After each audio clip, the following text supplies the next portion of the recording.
Bonjour à tous, dans cette vidéo, on va parler du mix énergétique français.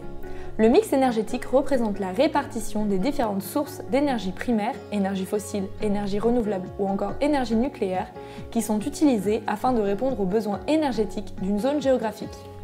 À l'échelle mondiale, les énergies fossiles dominent à 80% le mix énergétique. Cependant, le mix énergétique est différent selon les régions ou les pays.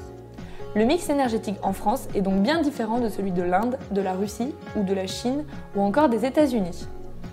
En France, le bouquet énergétique primaire réel en 2018 se composait majoritairement de nucléaire, 41,1%, suivi par le pétrole, 28,6%, le gaz, 14,8%, les énergies renouvelables, 11,4%, le charbon, 3,7% et enfin les déchets non renouvelables, 0,6%.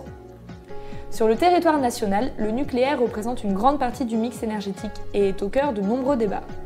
En effet, s'il représente une véritable source de revenus pour le pays, la prise de conscience globale sur le problème des risques d'accidents ou encore de rejet de déchets incite le pays à développer les énergies renouvelables. C'est pourquoi la France pourrait connaître la mutation de son mix énergétique dans les prochaines années. Des objectifs ont été définis et prévoient notamment la réduction de 30% des énergies fossiles en 2030. Également, une des finalités est l'augmentation des énergies renouvelables au sein du mix énergétique, atteignant les 32% dans le mix en 2030.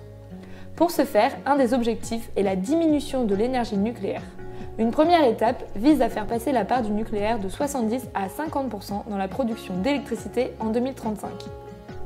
Quelle est la place des effacements électriques dans le développement des énergies renouvelables ? La production d'énergie de sources renouvelables correspond à une production intermittente et fatale, fortement dépendante des éléments naturels. C'est-à-dire qu'en cas de manque de soleil ou encore de vent, la production d'énergie renouvelable peut se retrouver affaiblie. Or, pour l'électricité, il est nécessaire d'équilibrer en permanence la production et la consommation sous peine d'effondrer le réseau. Demain, avec un mix intégrant de plus en plus d'énergie renouvelable, si la production est moindre, le réseau peut se retrouver déséquilibré. L'effacement de consommation électrique sera donc une solution qui permettra de maintenir l'équilibre du réseau. Les solutions de flexibilité font partie du mix car pour intégrer des énergies renouvelables, il faudra en face des consommateurs qui sachent pallier au manque de vent, au manque de soleil qu'il pourrait y avoir. Merci à tous d'avoir regardé cette vidéo.